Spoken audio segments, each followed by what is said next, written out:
Some breaking news out of the NFL Sunday morning. A pair of mega deals coming down on the defensive side of the ball. The Indianapolis Colts and all-pro linebacker Darius Leonard have come to terms on a 5-year, $98.5 million extension, the richest inside linebacker contract in the history of the game. The 26-year-old stalwart was named a first-team All-Pro a year ago for the second time in his career. Elsewhere, the Dolphins and All-Pro corner Xavier Howard have resolved their dispute, coming to terms on a reworked incentive-laden contract. Here's a look at more on Leonard. He was the 2018 Defensive Rookie of the Year, leading the league in tackles that year, earning first-team All-Pro honors. Second-team All-Pro in 2019. Nothing to scoff at after going All-Pro first-team again in 2020.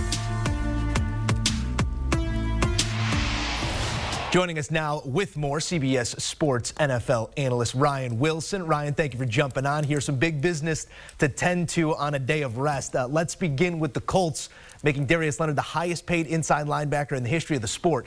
Defensive Rookie of the Year, as we just saw in 2018, 120-plus tackles in all 3 seasons. Now nearly $100 million man. More than a half of that, $52 million plus, coming in guarantees. Your reaction is what? I think the big takeaway for me, Joe, is that it's not where you start, it's where you end up. Second-round pick out of South Carolina State, excuse me. Second-round pick because he went to South Carolina State. If he'd gone to a Power 5 school, probably a first-round pick. He made the most of his opportunities, and he was dominant from day one as a rookie. And you know what? The Colts could use some good news. They've had a run of bad news with the Carson Wentz developments in recent weeks, and to have their quarterback on defense now locked up for almost $100 million is great news for him, great news for that defense, and also great news in the division where it's pretty wide open. We assume that Tennessee is probably the favorite, slight favorite, but they don't blow you away in the way that those old school Patriots teams did back in the day. So there's going to be a lot of room, a lot of battling in that division. And if you can be stout on defense, which is exactly what the Colts were last year, and find a way to win on offense, they thought they had done that with Carson Wentz. They'll have to figure that out.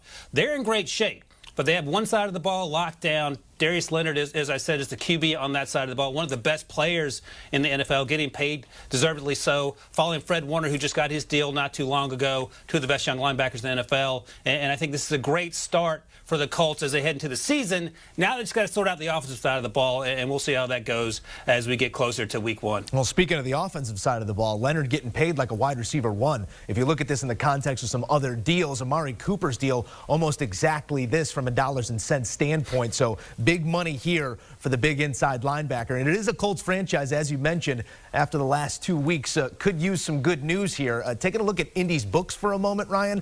You open up the checkbook for Wentz. Braden Smith gets paid. It's preceded by DeForest Buckner a year ago. Nearly 9 figures for Leonard. And let's not forget, Quentin Nelson probably going to become the highest paid guard in the history of the game in the not too distant future. Your assessment of the approach in Indy right now is what? Chris Ballard's one of the best GMs in the NFL. They had a lot of cap room coming into the offseason.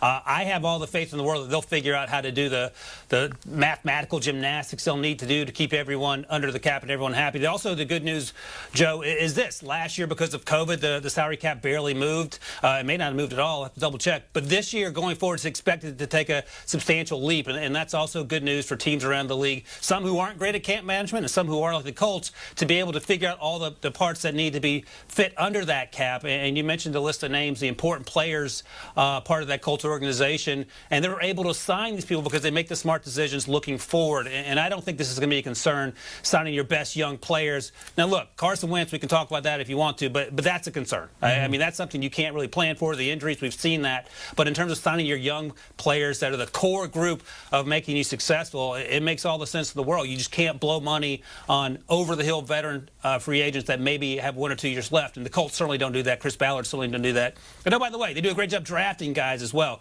Go back through Chris Ballard's career in Indianapolis, and he has hit a home run, sometimes several home runs in every single draft. And obviously, the clearest example of that, as we talk about it, second-round pick out of South Carolina State, Darius Leonard. So here we are. I think Chris Ballard has a lock on what he needs to do. And the biggest obstacle for the Colts is the quarterback situation, and then figuring out how to overcome the Tennessee Titans in the AFC South. Yeah, we'll see if the total sum of the parts do equal a divisional title there in the South. It is going to be tough sledding, as you mentioned. The Titans coming back with a whole lot of firepower offensively, and on the offensive side of the ball for the Colts, they're going to have to do without their quarterback and their star guard for some time to start the season. Want a sports network that delivers everything that matters about the game? The highlights, the picks, the instant analysis. No yelling, no fake debates, no politics. Hit the subscribe button and never miss a moment.